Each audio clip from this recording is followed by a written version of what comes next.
Okay जी, start करते हैं। आज की जो हमारी क्लास है वो है जून 2026 के जो करंट अफेयर्स हैं कंप्लीट मंथ के। इंशाल्लाह आज हम इसको कवर करेंगे इस क्लास में। तो स्टार्ट करते हैं formally. First question is EU strategic bilateral dialogue. इसमें ये सवाल ये है कि आपने याद रखना है कि ईयू की foreign policy chief European union की, इनका नाम क्या है? काजा कल्लास। इन्होंने पाकिस्तान विजिट किया। कब किया जी? 1 जून 2026 को। और उन्होंने चेयर किसको किया? Eighth strategic dialogue between Pakistan and European Union. ये चीज़ आपने याद रखनी, नाम इनका ज़रूर याद रखना है। और ताल्लुक इनका कहाँ से है? एस्टोनिया से, काजा कल्लोस कल्लास का। उसके बाद आप ईयू से रिलेटेड हमने जब इसको डिटेल में डिस्कस किया था कम्प्रीहेंसिव क्लास में अपनी, तो उसमें हमने ये देखा कि 27 मेंबर्स हैं यूरोपियन यूनियन के, और जीएसपी प्लस स्टेटस पाकिस्तान को मिला हुआ है यूरोपियन यूनियन की जानिब से, जो कि 2014 में मिला, जिसके ऊपर सवाल भी आता है। और सेकेंडली ये कि कब कब तक ये एक्टिव रहेगा, इफेक्टिव कब तक है? 2027 तक। ठीक है, वो किस तरह मिला है? वो 8 कंट्रीज़ हैं बेसिकली जिनको ये मिला हुआ है। श्रीलंका उसके अंदर हमारे रीजन में से शामिल है। तो पाकिस्तान और श्रीलंका को, साउथ एशिया में से ये 2 कंट्रीज़ को मिला हुआ है। तो ऑलरेडी इसको हमने काफ़ी डिटेल में डिस्कस किया हुआ है, हम उसके डिटेल में नहीं जाते। मूव करते हैं आगे क्वेश्चन दूसरे की जानिब। गिलगित बल्तिस्तान एंड एजे के इलेक्शंस। तो गिलगित बल्तिस्तान में जो इलेक्शंस हुए हैं वो हुए हैं जी 20 सालों के बाद, 7 जून 2026 को। लाइकवाइज आपके जो आज़ाद जम्मू कश्मीर के अंदर इलेक्शंस, जो जनरल इलेक्शंस हैं, वो कब से होने हैं? 27 जुलाई 2026 में। और आज़ाद जम्मू कश्मीर के अंदर एक और भी एक पार्टी थी जिसको बैन किया गया, जॉइंट अवामी एक्शन कमेटी। इस साल इस मंथ के स्टार्ट में 5 जून 2026 को इसको बैन कर दिया गया। प्रोस्क्राइब्ड ऑर्गेनाइजेशन के तौर पे इसको ममनुआ करार दे दिया गया, क्योंकि ये स्टेट का नैरेटिव ये है कि जी टेररिज्म और ये दूसरी अनारकी फैलाने वाली एक्टिविटीज़ हैं उसमें इंगेज हैं। और इशू बेसिकली ये था कि वो एक 12 सीट्स का जो रेफ्यूजी की सीट्स हैं, ये जो जॉइंट अवामी एक्शन कमेटी वाले जो लोग हैं ये कह रहे हैं कि जी उसको, उन सीट्स को ख़त्म कर दिया जाए। तो स्टेट का वहाँ पे नैरेटिव है, हमारी जो कश्मीर कॉज है उसका इशू बनता है। तो लिहाजा उस चीज़ को लेके कॉन्फ्लिक्ट हुआ, कॉन्फ्लिक्ट में सिक्योरिटी पर्सनल भी मारे गए। तो जिसकी वजह से इसके ऊपर जो बैन है इम्पोज कर दिया गया 5 जून 2026 को। ठीक है। अच्छा, उसके बाद हम ये देखते हैं कि जी जो जीबी के अंदर इलेक्शन हुए, पाकिस्तान पीपल पार्टी उसमें विक्टोरियस इमर्ज होती है 20 सालों के बाद ये इलेक्शन हुए। उसके बाद हम ये देखते हैं अमजद हुसैन साहब जो हैं वो वहाँ के सीएम बनते हैं। और इनकी जो ओथ टेकिंग सेरेमनी होगी, हल्फ बर्दारी की तकरीब होगी, वो 6 जुलाई 2026 को होगी। ठीक है। ये ओवरऑल हमने इसके बारे में पढ़ा था। जब पाकिस्तान की इकोनॉमिक सर्वे या इकोनॉमिक प्रोफाइल के बारे में बात करते हैं, तो इकोनॉमिक सर्वे की जो फाइंडिंग्स थी उसमें टारगेट हमारा ये था कि जीडीपी ग्रोथ होगी 4.2%। लेकिन एक्चुअली हमने अचीव कितनी की? 3.7%। ठीक है। और बाकी फिर सेक्टर वाइज ग्रोथ ये मैंने बताई कि एग्रीकल्चरल सेक्टर जो है वो 2.89% ग्रो करता है। इंडस्ट्रियल सेक्टर कितने परसेंट ग्रो करता है? 3.5%। एंड लाइक वाइज जो सर्विसेज सेक्टर है वो 4.09%। सबसे बाकियों के कंपैरिजन में जो सर्विसेज सेक्टर है नहीं, वो ज़्यादा बेहतर परफॉर्म कर जाता है। ओके जी, नेक्स्ट है हमारे पास पर कैपिटा स्टेटस। पाकिस्तान का पर कैपिटा स्टेटस जो है वो इम्प्रूव होता है। और इम्प्रूव इस सेंस में होता है कि जी लास्ट ईयर हमारा ये था 1800 समथिंग, 1824 डॉलर पर पर्सन पर ईयर। अब ये इंक्रीज होकर कितना हो गया? 1901 डॉलर जो है ना वो इंक्रीज होकर ये इतना हो गया। ठीक है जी। ये अपने ये जो facts and figures economic survey के अकॉर्डिंग याद रखने हैं आपने। उसके बाद है जी हमारे पास remittances and budget defence. Remittances की जब बात की जाए तो 30 बिलियन यूएस डॉलर्स में रेमिटेंसीज मिले हैं लास्ट ईयर के कंपैरिजन में। ये जस्ट जो डाटा है ना जी 30 बिलियन का, इसको आपने कंफ्यूज नहीं करना, ये जस्ट 9 मंथ्स का डाटा है, जुलाई से लेके मार्च तक का। और आगे जो ओवरऑल जून जब कंप्लीट हुआ है तो जून के तक की जो प्रोजेक्शन है वो 41 बिलियन यूएस डॉलर की लगाई जा रही है कि पूरा साल कंप्लीट हो जाएगा जब जुलाई से लेके 30 जून तक, जो कि हो गया। अब इसका डाटा भी बन जाएगा। तो अराउंड उसका जो अंदाज़ा लगाया जा रहा है, प्रोजेक्शन है वो कितनी है? 41 बिलियन यूएस डॉलर की। तो एक रिकॉर्ड हाई जो है ना हमारे रेमिटेंसेज इस दफ़ा आएंगे। और उसकी डिटेल भी हमने डिस्कस की थी कि क्यों इस दफ़ा वॉर की वजह से लोग यूएई से और बाकी जो गल्फ कंट्रीज है वहाँ से शिफ्ट होके वापस पाकिस्तान आ रहे हैं। हाउसिंग सेक्टर में हमें एक बूम देखने को मिल रहा है जिसकी वजह से लोग इन्वेस्टमेंट पाकिस्तान में कर रहे हैं। तो इस वजह से रेमिटेंसेज बढ़ गई हैं। इसको डिटेल में हमने ऑलरेडी किया हुआ है। अच्छा, फेडरल बजट जो है ना वो 12 जून को प्रेजेंट किया गया, फाइनेंस मिनिस्टर ने पेश किया। और इसका जो आउटले है जी वो 18.7 ट्रिलियन है। और डिफेंस में हमारी जो स्पेंडिंग है वो इस दफ़ा इंक्रीज़ हुई है 17.6%। लास्ट टाइम हमारा 2.5 ट्रिलियन ट्रिलियन जो है वो डिफेंस बजट था, और इस दफ़ा हमारा 3.01 ट्रिलियन, यानी कि 3 ट्रिलियन से ऊपर हम जा रहे हैं। तो 17.6% इंक्रीज इस साल हुआ है हमारा डिफेंस स्पेंडिंग में, क्योंकि हमें पता है कि ओवरऑल जो हमारी वॉर हुई है लास्ट इंडिया के साथ मई में, तो उसमें फिर ये डिफेंस स्पेंडिंग इंक्रीज होनी ही थी। ठीक है, ये इनएविटेबल थी। अच्छा, उसके बाद जी मूव करते हैं,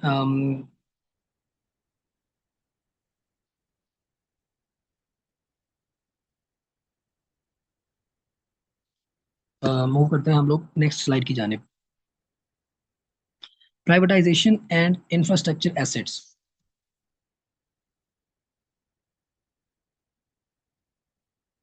जी, तो पीआईए की प्राइवेटाइजेशन की गई है जी। आप लोगों को पता है कि पीआईए को आरिफ हबीब लेड एक कंसोर्शियम था, इसने इसको परचेज किया लास्ट ईयर 23 दिसंबर 2025 को। बिडिंग प्रोसेस में इसने पार्टिसिपेट किया, लेकिन मैनेजमेंट या ओवरऑल जो कंट्रोल था, फाइनेंशियल कंट्रोल, अभी तक वो इनके पास नहीं था। तो गवर्नमेंट ने उनको वो जो कंट्रोल है वो भी हैंड ओवर कर दिया 29 जून 2026 को। और ये कहा कि जी ये ओवरऑल आपके अभी हैंड ओवर है। और यहाँ पे इन्होंने अपना एक डीलरशिप भी नई इन्होंने इंट्रोड्यूस करवा दी है। लेफ्टिनेंट जनरल रिटायर्ड जो है अनवर अली हैदर है, ये मैनेजिंग डायरेक्टर हैं फौजी फाउंडेशन के। ये अभी जो प्राइवेटाइज्ड पीआईए है, नई पीआईए जो बनी है, उसके जो है ना वो पहले चेयरमैन बने हैं। ठीक है, एम फौजी फाउंडेशन के जो मैनेजिंग डायरेक्टर है, वो पीआईए के नए जो है ना प्राइवेटाइज्ड पीआईए उसके न्यू चेयरमैन ये मुंतखब हुए हैं।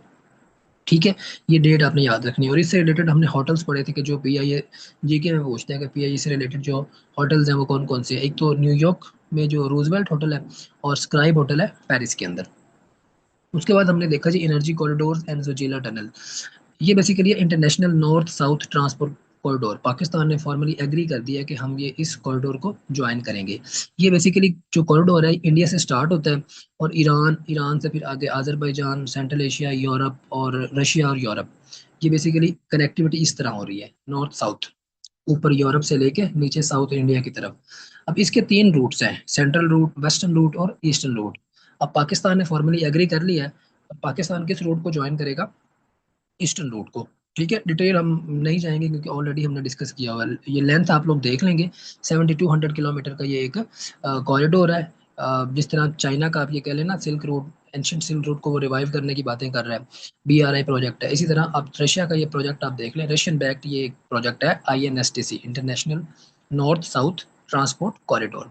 उसके बाद है जी एक टनल, ये काफ़ी ज़्यादा न्यूज़ में थी, जोजीला टनल। इंडिया ने इसके ऊपर 80% काम मुकम्मल कर लिया है। इसके बारे में हमने ये पढ़ा था कि जब ये टनल बन जाएगी तो इंडिया को कोई रुकावट नहीं होगी। कि जब सर्दियों के मौसम में बर्फबारी ज़्यादा होती थी तो इंडिया के लिए मुश्किलात होती थी कश्मीर से लद्दाख तक मूवमेंट करने की। तो अब ये टनल बन जाएगी तो कश्मीर टू लद्दाख मूवमेंट जो है वो आसानी से हो पाएगी, ऑल वेदर कनेक्टिविटी। उसके लिए ये एक बड़ी इंपॉर्टेंट टनल है, इसका नाम आपने याद रखना है, जोजीला टनल। अच्छा, उसके बाद हमारे पास है जी नेशनल सिक्योरिटी एंड डिफेंस से रिलेटेड। तो डोमेस्टिक अटैक्स हुए हैं, अभी आपको पता है कि कराची में एक रेंजर्स हेडक्वार्टर के ऊपर अटैक किया है। एक जमात है, उसका नाम है जमातुल अहरार। ये ग्रुप है, फैक्शन है, एक स्प्लिंटर ग्रुप आप कह लें। कि पहले ये टीटीपी का हिस्सा हुआ करता था, अब ये इन्होंने अलग से अपनी पार्टी बनाई हुई है जमातुल अहरार के नाम से। और 27 जून को इन्होंने अटैक किया। फिर उसके बदले में 28 29 को पाकिस्तान ने इसके जो हेडक्वार्टर्स हैं या हाइड आउट्स हैं अफगानिस्तान के अंदर, वहाँ पे पाकिस्तान ने अटैक्स किए हैं। और ये ऑपरेशन गजब लिल हक है, ये टाइपो है जी, इसको आप थोड़ा सा सही कर लीजिएगा। ऑपरेशन गजब लिल हक, जो कि आपको पता है ना कि अफगानिस्तान के अगेंस्ट हम लोगों ने स्टार्ट किया हुआ है 26 फरवरी 2026 को, और ये अभी तक स्टिल ऑन गोइंग है। और 28 29 की दरमियानी शब को हमने अगेंस्ट इसकी जो रिटेलिएशन की, ये जो जमातुल हरार ने अटैक्स किए थे तो उसकी रिटेलिएशन में हमने भी अटैक किए। उसके बाद है जी trans border outfits and regional incidents. और ये एक नई ऑर्गेनाइजेशन है, जिस तरह टीटीपी के बारे में आप तो सुनते ही हैं, इस तरह ये टीटीएच है, तहरीक तालिबान हिंदुस्तान। ये बेसिकली अटैक कर रही है सिक्योरिटी पर्सनल पंजाब में, इंडियन पंजाब में मुख्तलिफ जगहों पे, अमृतसर में, गुरदासपुर में जो सिक्योरिटी पर्सनल है वहाँ पे अटैक कर रही है। तो इंडियन जो है मीडिया उसको रिलेट कर रहा है, लिंक कर रहा है पाकिस्तान के साथ। वो कह रहे हैं कि ये पाकिस्तान बेस्ड एक ऑर्गेनाइजेशन है, तो इंडिया में ये जो टेररिस्ट एक्टिविटीज़ में इन्वॉल्व है। लेकिन ये उनका एक आप ये कह लेंगे पॉइंट ऑफ व्यू है, पाकिस्तानी पर्सपेक्टिव ये नहीं है। उसके बाद है जी हेलीकॉप्टर इंसिडेंट। 10 जून को पाकिस्तानी एक हेलीकॉप्टर है आर्मी का, ये क्रैश होता है, 22 लोग उसमें होते हैं, वो मारे जाते हैं, शहीद हो जाते हैं जी। MI-17 हेलीकॉप्टर है, और इसको हमने जब पढ़ा था कि पाकिस्तान ने ये परचेज़ किस कंट्री से किया था, ये हमने रशिया से किया था, और ये आज़ाद कश्मीर में, आज़ाद जम्मू कश्मीर में मुजफ्फराबाद के करीब जो है ना ये हेलीकॉप्टर क्रैश होता है।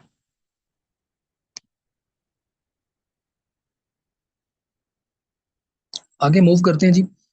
US Iran peace deal. अब आप लोगों को पता है कि ये पीस डील सबसे पहले स्टार्ट पाकिस्तान ने करवाई। 8 अप्रैल को हमने सीज फायर करवाया। उसके बाद जो है ना जी, 11-12 अप्रैल को हमने क्या किया, जो है वो इस्लामाबाद टॉक्स करवाई। ठीक है, 8 अप्रैल को सीज फायर करवाया, 11-12 अप्रैल को हमने सीज फायर टॉक्स करवा दी। एक मिनट।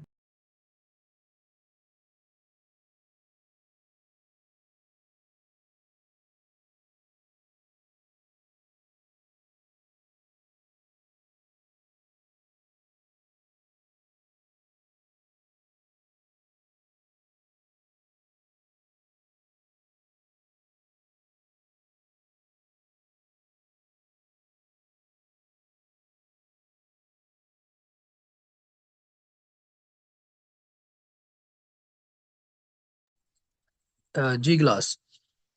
तो एम आई ऑडिबल जी, मेरी आवाज आ रही है ना, क्लियर है, कोई डिस्टॉर्शन वगैरह तो नहीं है? जी सर, आ रही है। ओके। तो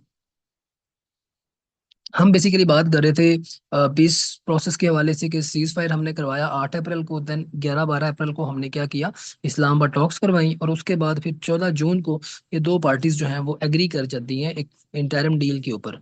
और फार्मली जो है ना वो 17 या 18 जून, कभी आपको 17 मिलेगा, कहीं आपको 18 जून की डेट डेट मिलेगी, ये जो साइनिंग हो जाती है इस मेमोरेंडम की, इसे हम इस्लामाबाद MOU भी कहते हैं। ठीक है, तो ये आपने डेट्स याद रखनी है। और इसमें जो मेडिएशन का रोल, किरदार किरदार जो है वो निभाया है, वो दो कंट्रीज ने, पाकिस्तान ने और कतर ने। और उसके बाद फिर ये स्विट्जरलैंड में हुए, लूसन में, और बर्जन स्टॉक के रिजॉर्ट में।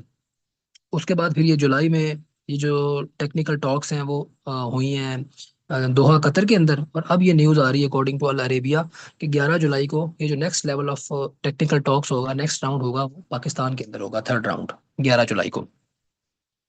तो उसके में उसमें हमने डिटेल में डिस्कस किया था कि जी ये 3 वर्किंग ग्रुप्स भी बनाए गए हैं, ताकि सैंक्शंस को, करेंसीज को और ट्रेड को, जो मामलात हैं, और लेबनान के ऊपर जो फ्रंट के ऊपर जो वॉर चल रही है, उसको किस तरह रिजॉल्व किया जा सकता है, उसको किस तरह जो है ना वो टॉक्स के थ्रू जो है ना वो डिप्लोमेटिक वे में उसको निगोशिएट किया जा सकता है। तो उसके लिए 3 वर्किंग ग्रुप्स बनाए गए थे। तो ये हमने ऑलरेडी जो है ना वो किया था जी। आगे मूव करते हैं जी। State of Hormuz security crisis. अब यहाँ पे जब ये 18 जून को, 17 जून को साइनिंग हुई, लेकिन इसराइल बाज नहीं आया, उसने लेबनान के ऊपर हमले जारी रखे। हालांकि ये जो 14 पॉइंट MOU था, उसकी पहली शिक यही थी कि जी लेबनान के ऊपर, सब फ्रंट के ऊपर इंक्लूडिंग लेबनान वॉर जो है ना वो बंद कर दी जाएगी। लेकिन इसराइल ने जो है ना अटैक्स जारी रखे, तो उसके रिस्पॉन्स में फिर ईरान ने भी स्टेट ऑफ हॉर्मोज को अगेन क्लोज किया, जिसके बाद फिर वहाँ पे शिप्स के ऊपर भी अटैक किया गया। और इसके रिस्पॉन्स में USA ने अटैक किया ईरान के ऊपर। और लाइक वाइज फिर जो है ना आपका रिस्पॉन्स आता है ईरान की जानिब से, और ये एस्केलेशन मजीद बढ़ती है, टिट फॉर टैट स्ट्राइक्स जो है ना ये चलती रहती हैं। और उसके बदले में फिर मेन एक मेजर अटैक जो ईरान करता है वो बहरीन के ऊपर करता है। और बहरीन में आपको पता है कि अमेरिका की नेवी की 5th फ्लीट वहाँ पे हेडक्वार्टर्ड है। अब आप लोगों से मेरा सवाल है कि एक अमेरिकन 6th फ्लीट है और 7th फ्लीट है, ये कहाँ कहाँ पे लोकेटेड है? जरा क्विकली बताइएगा ताकि हम आगे चलें। 6 इटली में है और 7 जापान में। ठीक हो गया जी, गुड हो गया। आगे चलते हैं। जी जी, ठीक है। अच्छा, आगे UN security council and black list. अभी ये तो पुरानी है, मई की न्यूज़ है।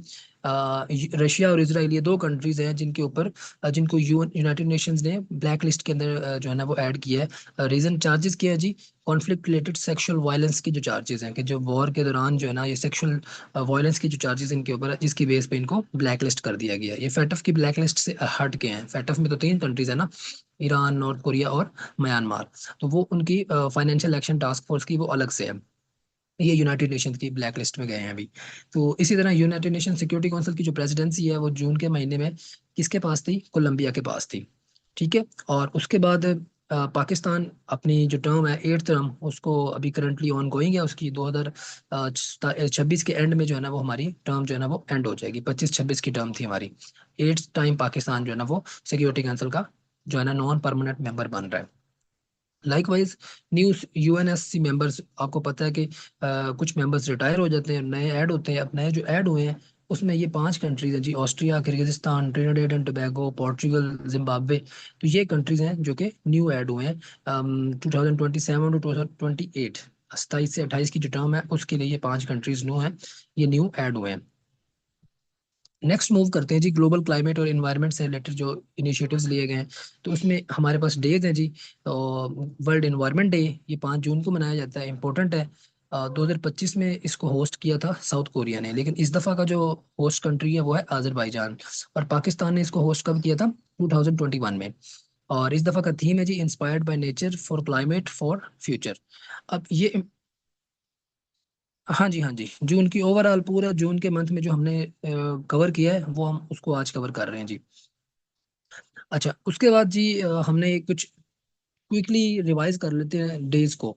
1 जून को जो है ना जी वो मिल्क डे ऑब्जर्व किया जाता है। बाइसिकल डे आपका 3 जून को। इसी तरह आपका एनवायरनमेंट डे 5 जून को। ओशंस डे जो है वो 8 जून को मनाया जाता है। Like wise blood donor day वो आपका कब मनाया जाता है जी? 14 जून को। इसी तरह योगा डे है 21 जून को। और रेफ्यूजी डे ये 20 जून को ऑब्जर्व किया जाता है। तो ये क्विक सा जो है ना ये रिकैप था इसका। अब ये ओमेगा ब्लॉक हीट वेव जो यूरोप के अंदर हमें हीट वेव देखने को मिल रही है, वो एक इन्वायरमेंटल फिनोमेना है जिसे हम क्या कहते हैं? Omega block.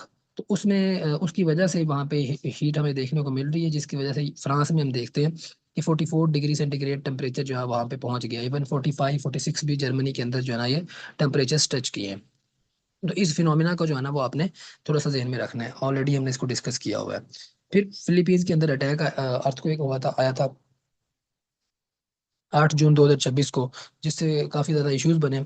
और मिंडानो के अंदर आया था ये, ठीक है। मिंडानो मिंडानो काफी ज्यादा न्यूज में इसलिए भी था क्योंकि ये जो बोंडाई बीच शूटिंग हुई थी 14 दिसंबर 2025 को, तो उसके जो सस्पेक्ट्स थे इंडियन जो ओरिजिन के जो थे बाप बेटा नवीद अकरम और साजिद अकरम, उनका भी असल में कुछ ट्रेनिंग के लिए वो इधर इस मिंडानो आइलैंड के ऊपर आए थे, फिलीपीन के। तो ये तब भी न्यूज में था, तो अभी ये दोबारा ये न्यूज में आ रहा है, तो आपने थोड़ा सा इसको रिलेट कर लेना है। इसके बाद ही मूव करते हैं हम डिजिटल रेगुलेशन और वीजा पॉलिसी के हवाले से। सोशल मीडिया में मलेशिया ने जो है ना वो 1 जून को बैन किया, इम्पोज किया उसने जो सोशल मीडिया बच्चों के लिए अंडर 16। और इससे पहले ऑस्ट्रेलिया कर चुका था, ठीक है, 2025 में दिसंबर में। यूके ने भी रिस्ट्रिक्शन इम्पोज करने की बात की है, होपफुली ये 2027 तक ये हो जाएगी। और उसको उन्होंने नाम क्या दिया है? Australia plus. यानी कि ऑस्ट्रेलिया से भी ज्यादा टफ और इसके ऊपर रिस्ट्रिक्शंस इम्पोज करने का उनका इरादा है यूके वालों का। और अंडर 16 ही होगा। अच्छा, यूएई वाले जो फर्स्ट कंट्री यूएई बना जिसने इस तरह की जो रिस्ट्रिक्शन है वो लगाने की बात की है सोशल मीडिया के ऊपर। और ये एज लिमिट इनकी जरा थोड़ी सी डिफरेंट है, ये थोड़ा सा आपने रिलेट करनी है इसको। 15 साल, ठीक है, उनकी तो फिर 16 ईयर्स है। लेकिन यूएई की एज जो है ना वो एज लिमिट बच्चों के लिए उन्होंने कितनी रखी है? 15 ईयर्स। उसके बाद है जी एक H1B वीजा, ये यूएसए ने इम्पोज किया था प्रेसिडेंट ट्रम्प ने, और इसकी जो फीस थी वो बढ़ा दी थी। 1 लाख जो है ना वो इस वीजा की फी कर दी थी। और ये सितंबर 2025 में की थी। और अभी उसके बाद डिसीजन आया इनके हाई कोर्ट सुप्रीम कोर्ट का कि जी ये जो डिसीजन लिया है प्रेसिडेंट ट्रम्प ने वो यूनिलैटरल है, इनके पास पावर्स ही नहीं है, ये कांग्रेस के पास इख्तियार है। तो लिहाजा उन्होंने इस ऑर्डर को, एग्जेक्टिव ऑर्डर जो प्रेसिडेंट ट्रम्प ने साइन किया था, उसको उन्होंने स्ट्रक डाउन कर दिया है, नल एंड वॉइड करार दे दिया। और उसके बाद उन्होंने टैरिफ भी इम्पोज कर दिए। ऑलरेडी आपको पता है कि पाकिस्तान के ऊपर 19% टैरिफ तो लगे हुए हैं। लेकिन अभी इन्होंने एक और कंडीशन लगाई है कि इन्फोर्स लेबर्स, ये जो गुड्स वगैरह पाकिस्तान, ये जो ये कंट्रीज हैं, इंडिया हो गया, चाइना हो गया, ये जो अमेरिका को गुड्स भेज रहे हैं, ये किन से बनवा रहे हैं? फोर्स लेबर से, ठीक है, goods made with force labour. ये उन बच्चों से बनवा रहे हैं जो कि जबरदस्ती वहां पे काम कर रहे हैं, चाइल्ड लेबर, या जो है ना वो सस्ते में ये चीजें बना के भेज रहे हैं। और उससे हमें जो हमारे लोकल लोग हैं उनको नुकसान हो रहा है। तो लिहाजा इन्होंने उस बेस पे एडिशनल टैरिफ्स भी लगाना शुरू कर दिए। कुछ कंट्रीज के ऊपर 10% एडिशनल लगाए, कुछ के ऊपर 12% लगा दिए, 12.5%। अब पाकिस्तान उन कंट्रीज में है जिसके ऊपर एडिशनल 10% लगे हैं। तो ये इफेक्टिव हो जाएंगे इस साल के एंड तक, ठीक है। पॉसिबली अभी इसके ऊपर बातचीत जुलाई में होगी, वो मामलात सारे तय होंगे, तो ये आगे जो है ना इस साल के एंड तक ये इफेक्टिव भी हो जाएगा। अगर ये इफेक्टिव हो जाता है तो पाकिस्तान के ऊपर टोटल टैक्स कितना हो जाएगा जी, टैरिफ 19% पहले है और 10% ऐड होके ये 29% तक चला जाएगा। तो इन फोर्स लेबर के हवाले से चीजें आपने थोड़ा सा रिलेट कर लेनी है। उसके बाद है जी प्राइवेट स्पेस स्टेशन। आपको मैंने बताया था कि एक अमेरिकन कंपनी है वास्ट स्पेस, उसने एक अपना जो है ना वो इंटरनेशनल एक स्पेस स्टेशन जो है ना वो लॉन्च किया है। उसका नाम क्या है, हेवन 1। और ये world first commercial private space station होगा। इससे पहले 15 मुल्कों का एक स्पेस स्टेशन है, वो मैंने आपको बताया इंटरनेशनल स्पेस स्टेशन के नाम से, और 1998 से काम कर रहा है, और वो 2030 में रिटायर हो जाएगा। तो उसके बाद अब प्राइवेट कंपनीज भी जो है ना वो इस दौड़ में शामिल हो गई हैं। तो उसमें वास्ट स्पेस का जो है ना वो हेवन 1 के नाम से स्पेस स्टेशन है, जो कि रिसेंटली एक्टिव है, उन्होंने कमर्शलाइज इसको कर दिया। उसके बाद चाइना ने एक चिप बनाई है जी, एलोन मस्क को इन्होंने डिफीट कर दिया है। एलोन मस्क का भी एक ये प्रोग्राम था न्यूरालिंक के नाम से कि जी चिप बनानी है हमने और उसको कमर्शलाइज करना है, लोगों को जो है ना वो सेल के लिए ओपन करना है। यहाँ पे चाइना ने उस चिप बना ली, उस चिप का नाम है जी नियो, NEO, नियो। ठीक है, ये एक basically brain computer interface chip है, BCI चिप भी इसे कहते हैं। तो चाइना की चिप है, इसका नाम आपने थोड़ा सा जेहन में रख लेना है। फिर एनवीडिया की एक चिप आई है, आर्टिफिशियल इंटेलिजेंस चिप, उसका नाम क्या है, RTX स्पार्क। तो ये विंडोज के लिए यूज होती है, तो बड़ी एडवांस चिप है। तो RTX स्पार्क ये नाम आपने याद रखना है, किस कंपनी से एसोसिएटेड है, एनवीडिया से। तो एनवीडिया की जब हम बात करते हैं तो दुनिया की लार्जेस्ट मार्केट वैल्यूएशन वाली कंपनी है, 5 ट्रिलियन से ऊपर इसकी वर्थ हो गई है। और दूसरा, इसके जो फाउंडर है वो जेंसन ह्योंग है, CEO जो है इसके। और उसके साथ तो है इसके चीज़ें आपने याद रखनी है, वो है इनकी दो एडवांस चिप्स हैं, AI चिप्स। वो कौन कौन सी हैं, H100 और H200। ठीक है, एनवीडिया के साथ जो एसोसिएटेड है। उसके बाद है जी हमारे पास global leadership. World food programme जो है उसके जो एक्टिंग डायरेक्टर बने हैं कार्ल स्काउ। ठीक है, किस कंट्री से ताल्लुक रखते हैं, स्वीडन से, कार्ल स्काउ। और उसके बाद है UN जनरल असेंबली के जो 81st प्रेसिडेंट बने हैं वो खलीलुर रहमान बने हैं, और ये बांग्लादेश से हैं।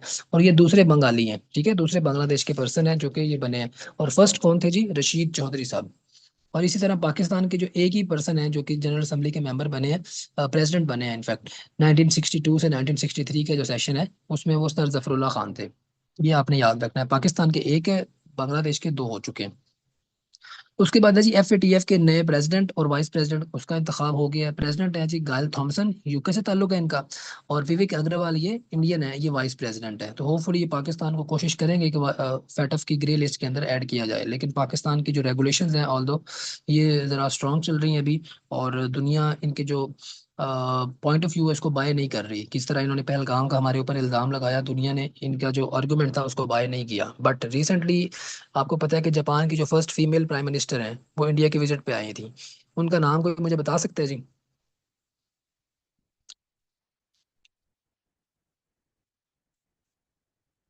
जापान की जो फर्स्ट फीमेल प्राइम मिनिस्टर हैं जी। जी सने टेकेची। ये फर्स्ट टाइम ये आई हैं इंडिया के विजिट पे। तो इनका एक समिट हुआ है, इंडिया जापान समिट। तो उसमें इन्होंने जो इनका जॉइंट कम्युनिका है उसमें जॉइंट स्टेटमेंट में पाकिस्तान को उन्होंने कंडेम किया है, टेररिस्ट अटैक्स एमनेटिंग फ्रॉम पाकिस्तान। यहाँ पे पाकिस्तान की वर्डिंग वहाँ पे यूज की गई है। तो ये पाकिस्तान के लिए कंसर्न है। तो ये एक मेजर कंट्री है जिसने पाकिस्तान को सोर्स ऑफ टेररिज्म का या इस तरह बात की है, पाकिस्तान को डिफेम करने की वहाँ पे बात हुई है। बट ओवरऑल दुनिया ने लार्जली इनके जो टेररिस्ट के जो आर्गूमेंट्स हैं टेररिस्ट कंट्री के, पाकिस्तान को ब्लेम करने के, उसको बाय नहीं किया। लाइकवाइज अब बात करेंगे व्हाट्सएप के जो नए चीफ एग्जीक्यूटिव CEO बने हैं, उसका नाम क्या है जी, कुणाल शाह। इंडियन रीजन के ये पर्सन है, और इनको अपॉइंट किसने किया है, मेटा ग्रुप के जो CEO हैं मार्क जकरबर्ग। ये हमने ऑलरेडी डिस्कस किया था। उसके बाद एप्पल जो कॉर्पोरेशन है उसके नई CEO कौन होंगे जी, जॉन टर्नस। सितंबर 2026 से जो है ना ये अपना ओहदा जो है ना वो संभाल लेंगे। तो Apple, WhatsApp, FATF, UN general assembly और वर्ल्ड फूड प्रोग्राम, ये कुछ इंटरनेशनल अपॉइंटमेंट्स हैं। ये आपने लाजमी जो है ना मद्देनजर रखनी है जून के महीने में।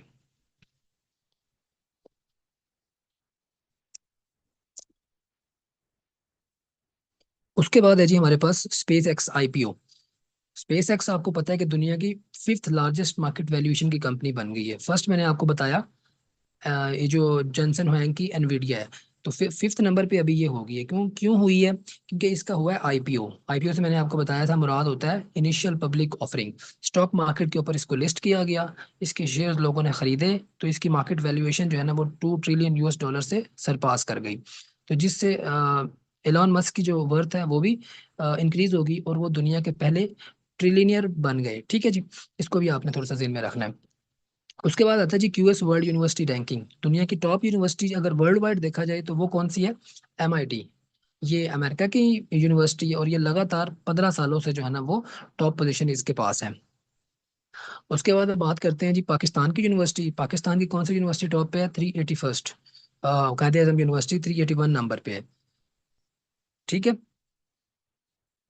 अच्छा, और लास्ट टाइम जो कायदे आज़म यूनिवर्सिटी थी इसकी रैंकिंग क्या थी जी? 350, गालबन 350s में जो है ना ये रैंक कर रही थी। इनफैक्ट अगर मैं 354, अगर मुझे एग्जैक्टली याद आ रहा है तो 354 नंबर पे थी कायदे आज़म यूनिवर्सिटी। इस दफ़ा कितने नंबर पे आ गए हम लोग? 381 नंबर पे। ठीक है जी। अच्छा, आगे मूव करते हैं। ज़ैदान इकबाल का जो वर्ल्ड वर्ल्ड कप डेब्यू है, ये इराक के प्लेयर थे, लेकिन चूंकि पाकिस्तान में बॉर्न हुए थे तो लिहाजा ये फर्स्ट पाकिस्तानी ओरिजिन के प्लेयर हैं जो कि फीफा वर्ल्ड कप में जो है ना वो पार्टिसिपेट कर रहे हैं। और इन्होंने अपना मैच पहला खेला भी। इसी तरह पाकिस्तान की जो नेशनल टीम है उन्होंने 961 डेज के बाद जो है ना वो कोई इंटरनेशनल मैच जीता और 35 सालों के बाद मालदीव्स को फुटबॉल टीम ने हराया। ठीक है। और 74 ईयर्स के बाद हमने फुटबॉल का कोई टूर्नामेंट जीता है और रिसेंटली ये हमने डायमंड जुबली कप जीता है अफगानिस्तान को फाइनल में डिफीट करके। और लियोनेल मेसी का वर्ल्ड रिकॉर्ड है जी कि सबसे ज्यादा वर्ल्ड कप के अंदर गोल करने वाले प्लेयर बन गए, 18 गोल्स, लेकिन अब उनके 20 गोल हो चुके हैं आज का मैच जो हुआ है उसके उसको मिला के। उसके बाद है जी हमारे पास एशियन जूनियर स्क्वाश चैंपियनशिप। इसमें पाकिस्तान ने 2 गोल्ड मेडल जीते हैं। ई स्पोर्ट्स में अरसलान ऐश है हमारे, इन्होंने 8th अपना ईवो टेकन चैंपियनशिप जो है ना वो मुकाबला जीता 8वें नंबर का। तो ये पाकिस्तान के जो है ना वो बेस्ट प्लेयर जो है ना greatest player of all time बन गए हैं पाकिस्तान के गॉट ई स्पोर्ट्स में। लाइकवाइज क्रिकेट में 2 इंपॉर्टेंट रिटायरमेंट्स हुई हैं। केन विलियमसन ये न्यूजीलैंड के बैट्समैन हैं और बेन स्टोक्स ये इंग्लैंड से के ऑलराउंडर थे, इन्होंने रिटायरमेंट का अनाउंसमेंट किया। इसी तरह ग्लोबल डिप्लोमेटिक अलाइनमेंट्स की बात करें तो बर्किना फासो ने ताल्लुकात अपने फ्रांस के साथ जो है ना वो टाइज उसको ब्रेक कर दिया। रीजन क्या बताइए जी? कि फ्रांस के जो न्यू कॉलोनियल एम्बिशंस हैं वो असल में सपोर्ट कर रहे हैं फ्रांस जो टेररिस्ट फैक्शंस हैं, इस्लामिक स्टेट जो साहिल प्रोविंस के अंदर है, साहिल रीजन के अंदर है, उसको सपोर्ट कर रहा है ताकि बर्किना फासो को डिस्टेबलाइज किया जा सके। उसके बाद है जी इराक ने भी प्रेशर पुट करना शुरू कर दिया है ओपेक के ऊपर के जो कोटा है उसको आप बढ़ाएं। रिसेंटली हमने देखा यूएई लेफ्ट कर गया मई 2026 में। अब इराक भी जो है ना उसके ऊपर प्रेशर डाल रहा है कि भाई आप प्रेशर जो है ना आउटपुट है, कोटा जो है उसको इंक्रीज करें, क्योंकि वॉर की वजह से इकोनॉमी इनकी इराक की क्रिपल हो गई थी। उसके बाद हम जी देखते हैं फर्स्ट फीमेल सीटीओ कायनात अजहर इस्लामाबाद की ये बनती हैं। और फर्स्ट ब्लू रोड लाहौर का है आपको पता है। और अतातुर्क एवेन्यू जो फर्स्ट प्लास्टिक रोड है पाकिस्तान का इस्लामाबाद के अंदर। उसके बाद है जी वासा पंजाब ने टॉयलेट टैक्स इम्पोज कर दिया। कितना? 2500 पर मंथ पर डॉलर पर टॉयलेट। ठीक है। और ये कमर्शियल जो इलाके हैं ना जी, प्राइवेट हॉस्पिटल्स हैं या आपके मार्केट्स हैं या ये और जो आप ये कह लें फैक्ट्रीज वगैरह हैं, तो वहाँ पे प्राइवेट जो इदारे हैं वहाँ पे ये इम्पोज होगा। फिर इस तरह 26 मिलियन बच्चे जो पाकिस्तान में आउट ऑफ स्कूल हैं और लेबर में कितने एंगेज हैं? चाइल्ड लेबर में 8.6 मिलियन चिल्ड्रन पाकिस्तानी जो कि एंगेज्ड हैं। उसके बाद फिर हमने ये मूव देखा था जीके के हवाले से। 1917 में खेड़ी प्रपोजल था, जब्बार और अब्दुल सत्तार खेड़ी ने प्रपोज किया कि जी इंडिया को पार्टीशन कर दिया जाना चाहिए, उसको डिवाइड कर दिया जाना चाहिए रिलीजियस बेसिस पे, हिंदू और मुस्लिम की बेसिस पे। तो 1917 का ये प्रपोजल है, सवाल इंपॉर्टेंट है, ये सीएसएस के पाक अफेयर के पेपर में ये आया हुआ है। इसी तरह आगा खान ने एक प्रपोजल दिया था 1928 में जब नेहरू रिपोर्ट पेश की गई। तो उन्होंने कहा कि नेहरू रिपोर्ट तो सेंट्रलाइज कर रही है, यूनिटरी फॉर्म ऑफ गवर्नमेंट की तरफ लेके जा रही है। तो उसमें उन्होंने कहा कि जी आप इंडिपेंडेंस प्रोविंशियल जो है ना उनको आज़ादी दे दें, जितने भी प्रोविंसेस हैं उनको आज़ादी दे दें। तो ये उनकी जानब से प्रपोजल पेश किया गया था। फिर 1933 में आपको पता है नाउ और नेवर का जो पम्फलेट था वो चौधरी रहमत अली ने नाम तजवीज़ किया था पाकिस्तान, और बाद में हमने इसमें आई लगा दिया था ताकि फ्लुएंसी बरकरार रहे। उसके बाद हम लाहौर रेजोल्यूशन की बात करते हैं। तो ये AK फजलुल हक ने पेश की जिसमें हमने फॉर्मली डिमांड पेश की कि हमें एक सेपरेट कंट्री चाहिए। उसके बाद है जी वो 1857। यहाँ तक मुझे टाइम बताइएगा कितना टाइम हमारे पास है?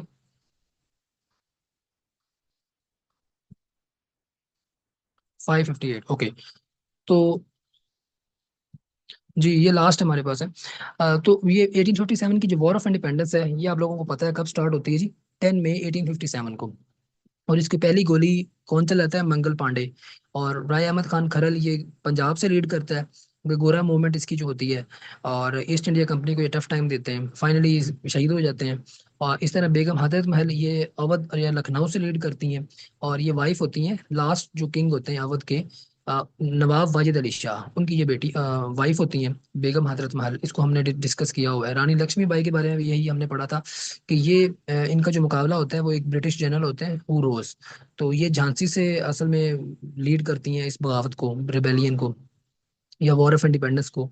तो क्योंकि ये डॉक्ट्रिन ऑफ लैप्स के तहत उन्होंने झांसी को क्या कर लिया था? एनेक्स कर लिया था। फिर इसी तरह ब्रिटिश रूल की बात करते हैं कि फाइनली जब ये वॉर ऑफ इंडिपेंडेंस एंड हो जाती है तो क्राउन रूल स्टार्ट हो जाता है, कंपनी रूल खत्म हो जाता है।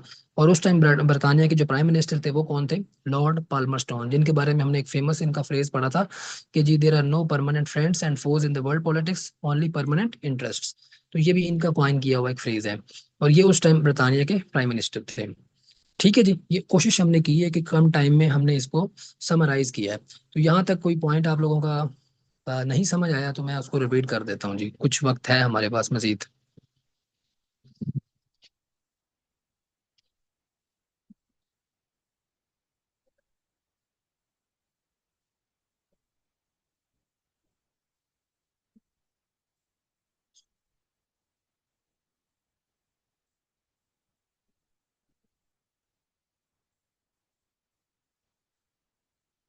चलें जी, गुड हो गया। ऑल तो हमने इसको बड़ा डिटेल में डिस्कस किया हुआ है पहले, बट आज हमने ज़रा इसको सरफेस में ही जो है ना इसको स्टडी किया है, ताकि चीज़ें रिवाइज हो जाएं और हमें जो है ना जहन में रहे। ठीक है, इंशाल्लाह फिर अब मंडे को क्लास में दोबारा मिलते हैं जी। तो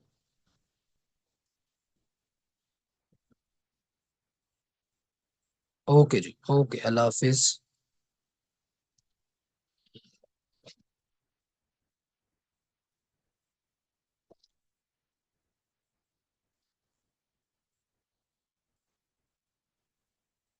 ओके जी, अल्लाह हाफिज़।